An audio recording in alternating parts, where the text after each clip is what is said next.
Hello and welcome to News at 10 on Rajya Sabha Television. I'm Aishwarya Kapoor. Well, Chinese Foreign Minister Wang Yi is to meet Prime Minister Narendra Modi and Sushma Swaraj today. That is the big story that we are tracking today. Also, we'll get you all the updates from the Rio Games. Well, boxer Vikas Krishnan and Sania Mirza and Rohan Bopanna have brought some cheer on a dismal day for India. We'll get you all the details on that as well. Let us begin with the other top stories and headlines. Prime Minister Narendra Modi blames cross-border terrorism for tensions in Jammu and Kashmir, says Pakistan should answer for atrocities in Balochistan and Pakistan-occupied Kashmir.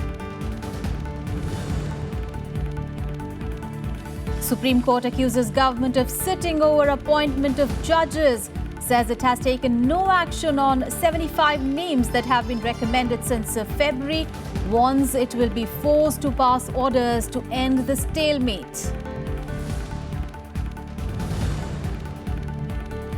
Visiting Chinese Foreign Minister to call on Prime Minister Narendra Modi, Wang Yi to hold talks with Sushma Swaraj, as Beijing says the door for India's admission into the elite NSG is not tightly closed.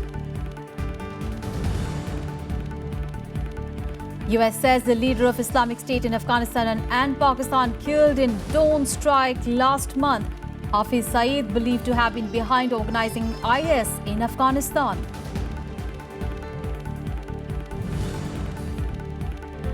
And Sania Bopanna and Vikas Krishnan lift India's sagging morale at the Rio Olympics. Tennis pair cruise into the semi-finals. Pugilist enters the quarters.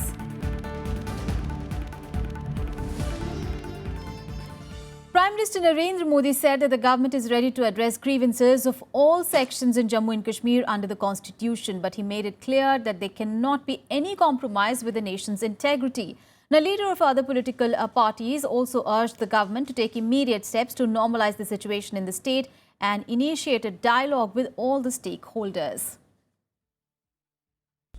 कानून व्यवस्था और सुरक्षा बनाए रखना किसी भी सरकार का दायित्व होता है। आतंक की कार्रवाई से समझौता नहीं होगा। दूसरा, आज के युग में लोकतांत्रिक परंपरा के अनुकूल ही सिविल सोसाइटी को नागरिक गतिविधियों से जोड़ते हुए प्रोत्साहित किया जाएगा। Home Minister Rajnath Singh summing up the Prime Minister's address at the all-party meeting on the prevailing situation in Jammu and Kashmir. Opposition leaders urged the government to initiate a dialogue with all stakeholders in the state.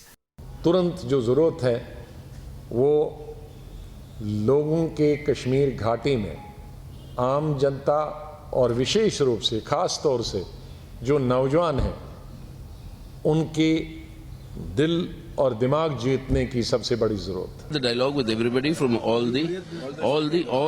the stakeholders. That is the only way. We have done it in the past. We have to do it again. In his concluding remarks, the Prime Minister also blamed cross-border terrorism for the tension in the valley and said Pakistan should answer for the atrocities in Balochistan and Pakistan-occupied Kashmir. Pakistan भूल जाता है कि वह अपने देश के नागरिकों पर लड़ाकू विमान से बम बरसाता है। अब समय आ गया है कि पाकिस्तान को विश्व के सामने बलूचिस्तान में और पाक अधिकृत कश्मीर में लोगों पर हो रहे अत्याचारों का जवाब देना होगा। The marathon 4-hour-long meeting saw opposition parties asking the government to take a few immediate confidence-building measures like ending the use of pellet guns and relaxing the AFSPA in some parts of the valley. They also suggested a visit by an all-party delegation to assess the situation in Kashmir. The centre said it will consult the state government on the issue. There is already an expert committee which is looking into it. Now, this is a matter in which the security implications have also to be examined. And therefore, it's only after the expert committee comes out with its opinion, including alternate options, that the government would be in a position to decide the issue. along with the Prime Minister and senior ministers. The all-party meet was attended by leaders from all political parties, including former Prime Minister Dr. Manmohan Singh. With Nav Vikram Singh and Akhilesh Suman, Vishal Deya's report for Rajya Sabha TV. And hours after Prime Minister Narendra Modi's statement on Balochistan and Pakistan-occupied Kashmir, the Jammu and Kashmir unit of the BJP called for moral, political and financial support to the freedom movement in POK. Now, welcoming the Prime Minister's remarks that POK is a part of Jammu and Kashmir, Anil Gupta, the BJP spokesperson, claimed that POK has been seeking freedom since the results of the recently held elections were declared. He claimed the polls were rigged and spontaneous protests were being held in several parts of POK. He also welcomed the statement of the Prime Minister that Pakistan needs to be exposed globally by highlighting its atrocities in POK and Balochistan. He also said that by stating that the talks will be held with all the stakeholders on Kashmir, Modi has allayed the fears of the people of Jammu and Ladakh. Meanwhile, protesters have taken to the streets in the Pakistan-occupied Gilgit-Baltistan region, a separate administrative unit in the northernmost administrative territory of Pakistan.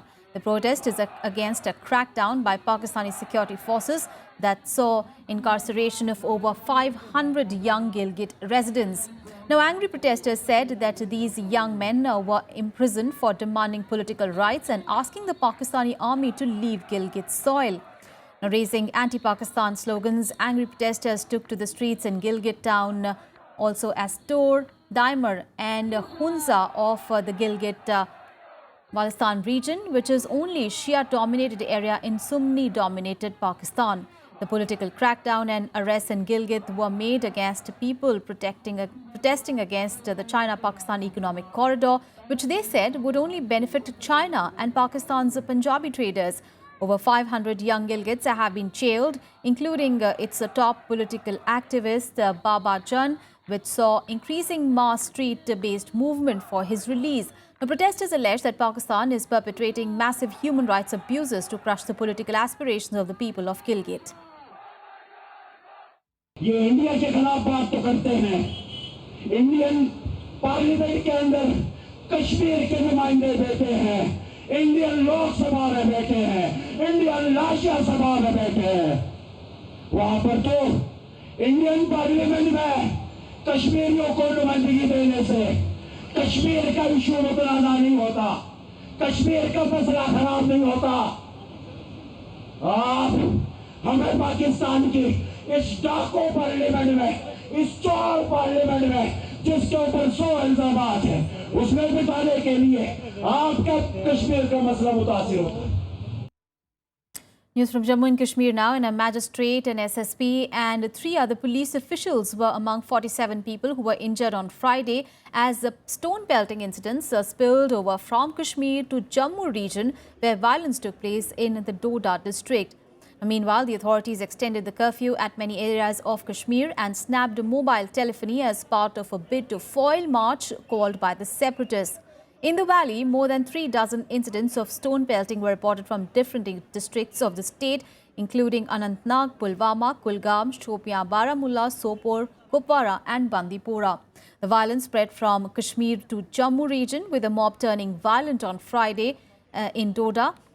The over 35-day unrest has claimed 55 lives so far. The separatists have announced a referendum march today and tomorrow, asking people to relocate to Srinagar's historic central square, Lal Chowk. They've also extended their shutdown call up to 15th of August. Meanwhile, in related news, on the last day of the monsoon session of Parliament, the Lok Sabha unanimously passed a resolution on Kashmir, with the members appealing for urgent steps to restore peace in the valley. Members asserted that there can be no compromise with the country's integrity and security. On the last day of the monsoon session of Parliament, opposition parties in Lok Sabha demanded that the House pass a resolution on Kashmir, where the situation is turning complex and worsening by the day. मैं चाहता हूं, आपसे appeal करता हूं कि सर्वसम्मति से एक प्रस्ताव इस सदन में हो कि सारे देश के जनता को भी ये मालूम हो कि ये पूरा सदन एक है और कश्मीर के विषय में सभी का एक ही राय है और वो जो है और वहाँ पर शांति स्थापन करने के लिए किस किस ढंग से क्या काम करना चाहिए, इसके बारे में अगर सरकार एक सर्वसम्मति से रेजोल्यूशन पास कर दी इस सदन से, ये अच्छी होगी। तो इसीलिए मैं आपसे अपील करता हूं कि सरकार इसको रेस्पॉन्ड करे। Home Minister Rajnath Singh promptly agreed to Kharge's demand. Jammu Kashmir के संबंध में जिस प्रकार के प्रस्ताव की बात हमारे श्रीमान खड़गे जी ने कही है, इसी प्रकार का प्रस्ताव एक मैंने प्रस्तुत किया था राज्यसभा में और राज्यसभा ने सर्वसम्मति उसे पारित किया है।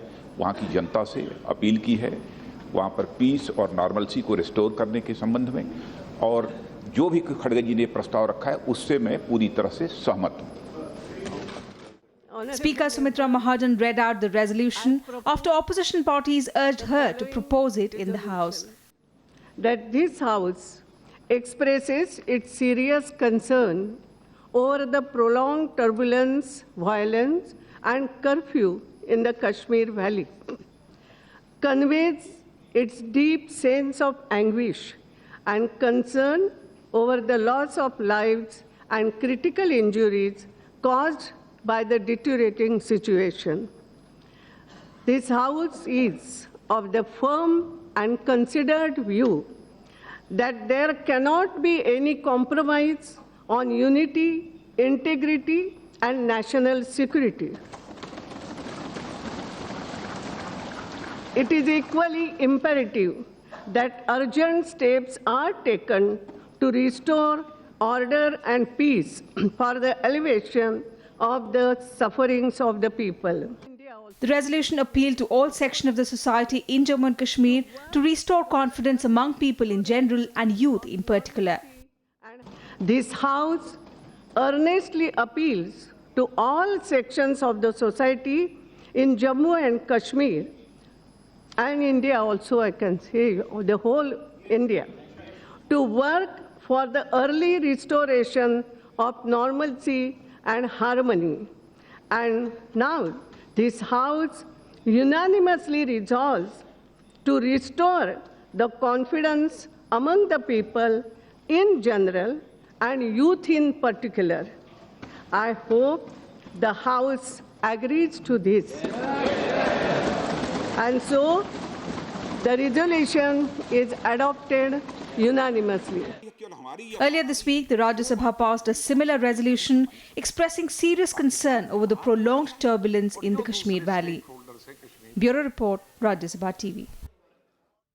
Moving on to the other top story, well, Chinese Foreign Minister Wang Yi will call on Prime Minister Narendra Modi in the national capital today. He will also hold talks with the Foreign Minister Sushma Swaraj. Now, Wang and Swaraj are expected to hold talks on various issues of mutual interest, including China's thwarting the New Delhi's bid for NSG membership. Now, according to sources, China would try to make efforts to ensure that India does not join other countries in raising the controversial issue of South China Sea in the G20 summit. Recently, China refused to recognize the ruling by an arbitration court in The Hague that invalidated its vast territorial claims in the South China Sea. Meanwhile, terming India and China as partners and not rivals, China's state-run media has said that the door for India's admission into the NSG is not tightly closed and that India has wrongly blamed China for blocking its entry into the NSG. Now, Wang arrived on a 3-day visit to India on Friday, starting his itinerary from Goa, and there he met the Chief Minister Lakshmikant Parsekar to discuss about the preparations for the BRICS summit that are scheduled for October this year.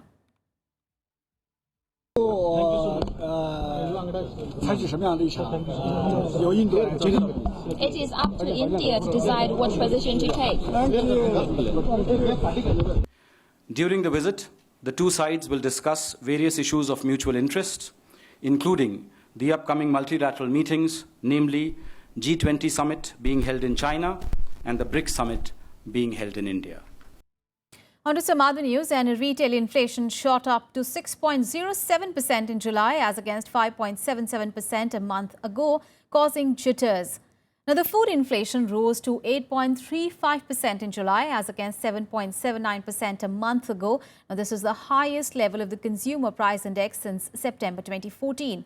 The index of the industrial production, or the IIP, grew 2.1% in June as against 4.2% a year ago, with a sharp growth in electricity but negligible activity in the manufacturing sector. IIP had grown 1.2% in May. The industrial production grew at 0.6% in the April to June quarter of the current fiscal compared to 3.3% a year ago. News from Assam now, where 2 people were killed after suspected Alpha independent militants opened fire indiscriminately on a group of people in Assam's Tinsukia district on Friday. Now, the attack comes 2 days after the Alpha outfit had warned the Assam government of a violent clash if Independence Day was celebrated in the state. 6 people were injured in the attack. Police and paramilitary forces have been deployed and security measures have been tightened in the district after the incident. Now, this is the second incidence of violence in the state. Remember, 14 people were killed and over 20 injured by heavily armed NDFB insurgents in Kokrajhar last week. News from Chhattisgarh, where security forces have killed a Maoist rebel in the insurgency-hit Bastar district of the state. Now, the joint team of District Reserve Group and Special Task Force was carrying out an anti-Maoist operation in the jungles of Mardum Police Station, about 350 kilometers away from the state capital, Raipur. A senior police official said that the forces came under attack from the Maoists during the combing operation, in which 1 Maoist rebel was killed. However, others fled. Now, 2 315 bore rifles, 1 pipe bomb and Maoist propaganda materials were also recovered from the spot. सवेरे मुठभेड़ हुई और उस मुठभेड़ में नक्सलियों को भारी नुकसान हुआ है। उसमें जब सर्चिंग हुआ तो एक मेल यूनिफॉर्म डेड बॉडी मिला है। उसके पास से 2 315 बोर का अच्छा सर्विस राइफल प्राप्त हुआ है। In News at 10, we'll take a very short break. We'll be back with more news. Stay with us.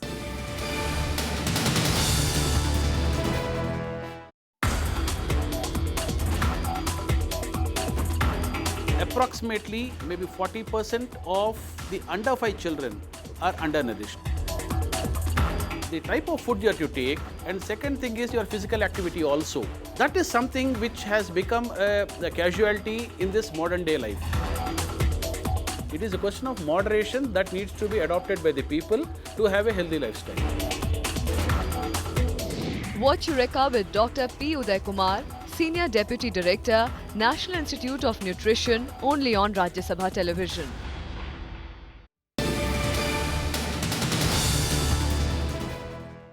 Welcome back after the break. Well, the Supreme Court has lashed out at the government, accusing it of sitting over judges' appointments.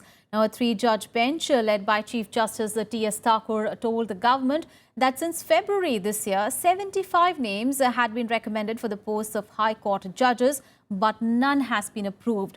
Now, Justice Thakur asked Attorney General Mukul Rohtgi if the centre was deliberately trying to bring the judiciary to a grinding halt by not appointing the judges. He even warned that the government did nothing. If it did not do anything, the top court would be forced to take it up and clear the logjam. The Attorney General assured the court that he would take up the matter at the highest level and get back on the status of the list by 30th of September. The strong warning from the top court comes 4 months after the Chief Justice of India broke down before Prime Minister Narendra Modi and urged him to increase the number of judges to deal with the millions of pending cases in the country. And the death toll due to dengue in West Bengal has risen to 15. Well, the latest to succumb to the vector-borne disease is a 58-year-old man from North 24 Parganas. Since Friday, 189 new cases of dengue infection have been reported from different parts of the state. Now, with the new cases, the total number of affected people since January this year has risen to 2,360. Meanwhile, in Delhi, Safdarjung Hospital, Delhi Golf Club, Shivaji Stadium and Akashvani Bhavan are among the 146 buildings that were challaned by the New Delhi Municipal Council after dengue mosquitoes were found breeding in their premises. The civic body has so far issued a total of 3,337 notices this season. At least 171 cases of dengue have been reported this season in the national capital. Meanwhile, in Rajasthan, the state government has rushed out medical teams to the areas in the state where apprehensions of outbreak of dengue due to incessant rains looms large. While there has been no report of outbreak of any disease, stock of medicines and other logistics have been ensured. On to the top international story, and the US says the leader of Islamic State in Afghanistan and Pakistan died in a US drone strike last month. Now, Hafiz Saeed was killed in July in a strike in Nangarhar, the border region between Afghanistan and Pakistan. The death of Saeed represents a major setback for the IS group as it tries to establish itself as a serious force in Pakistan and Afghanistan.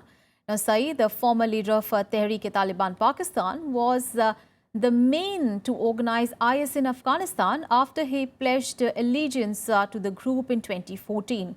The drone strike was carried out 3 days after IS carried out its most devastating attack in Afghanistan, killing 80 people and wounding 230 others at a rally of Shia Muslims in Kabul. Now, IS, a Sunni Muslim group, regards Shia as heretics. News from Thailand, where police in the resort of Hua Hin have arrested 2 men after bomb attacks there and across the country left 4 people dead. No further details were given of the detention in the town, where 2 people were killed in explosions over the space of 24 hours. Now, Phuket, a top tourist destination, was also targeted in the attacks. Now, no group has said that it carried out the attacks, but the suspicion is likely to fall on Islamist separatists. The timing is sensitive as Friday marked a holiday marking the Queen's birthday. Now, the attackers are focused on tourist hotspots apart from blasts in Hua Hin and Phuket. There were 2 blasts in Surat Thani where 1 person died, 1 blast in Trang where 1 person died and another in the beach province of Phang Naga. While Thai Prime Minister has appealed for calm, the security has been tightened in tourist areas and at airports in Thailand. Now, foreign embassies have also advised their tourists to be vigilant. Let's get you some more international stories in World Trap. Kurdish and Arab fighters say that they have liberated the North Syrian town of Manbij from the Islamic State. They were backed by the US airstrikes.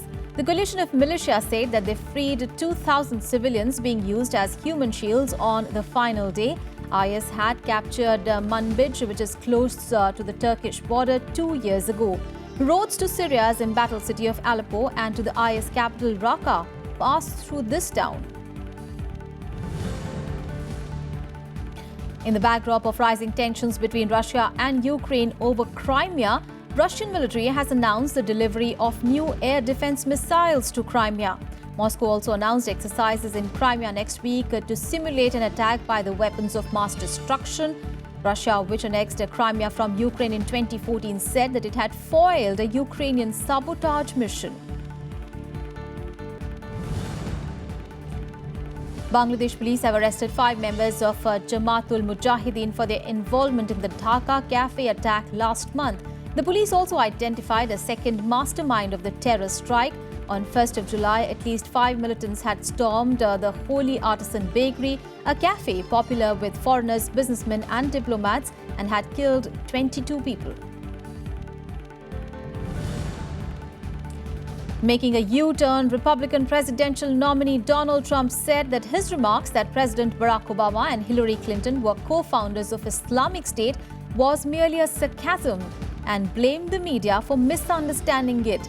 Trump tweeted that the media was missing his sarcasm. Meanwhile, Hillary Clinton released her tax returns for the last year and criticized her opponent Donald Trump for failing to honor this tradition among American politicians running for president.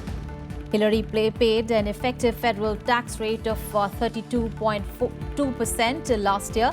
Trump, a hotel developer with a fortune estimated to be in billions, has refused to release his.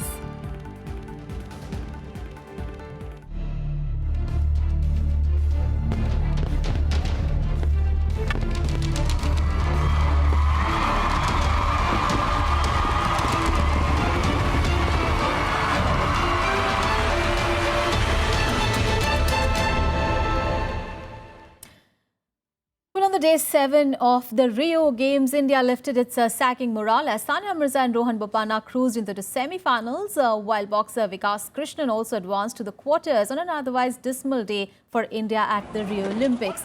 Now, India's ace tennis stars Sania Mirza and Rohan Bopanna have advanced into the mixed doubles semi-finals. The duo is past Britain's Andy Murray and Heath Watson 6-4, 6-4 in straight sets.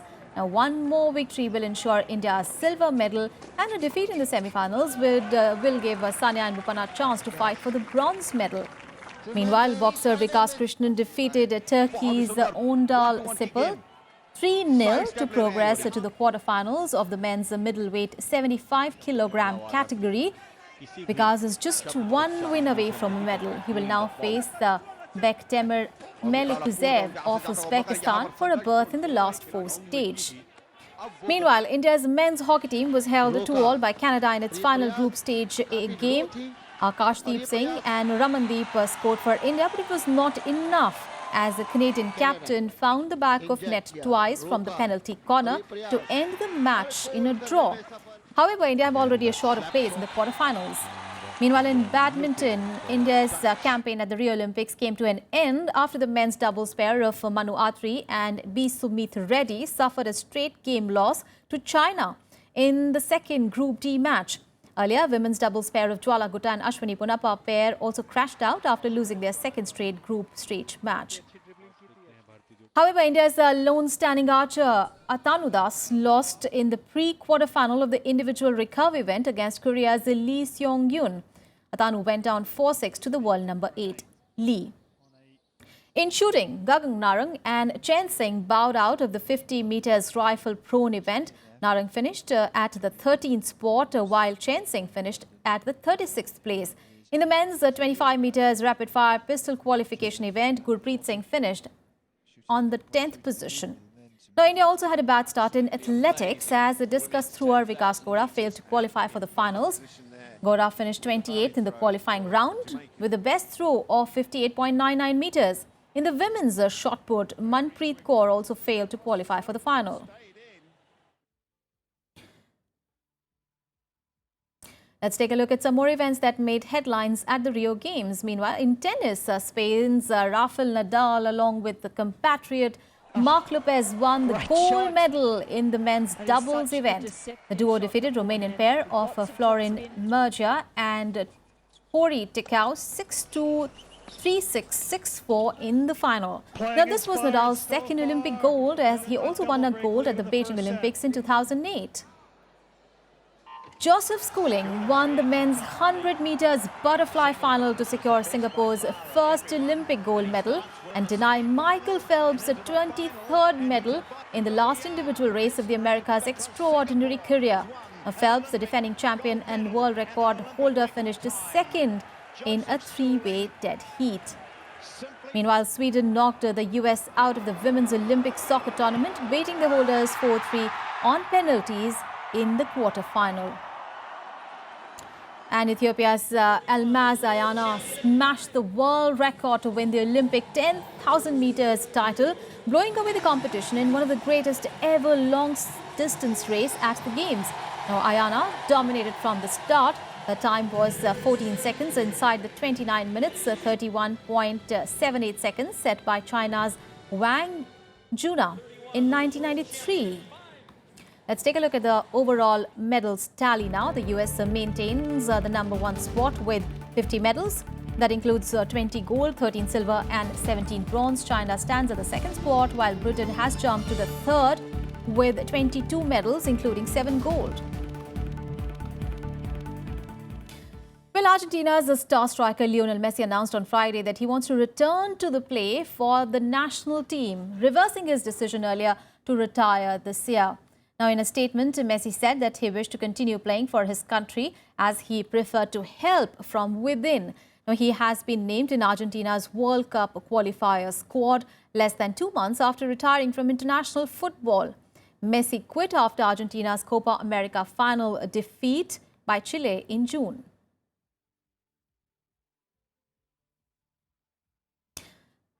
Moving on to some cricket news, and India revived their victory prospects following the third day washout by dismissing their home side for 225 on the fourth day of the third test in St. Lucia on Friday.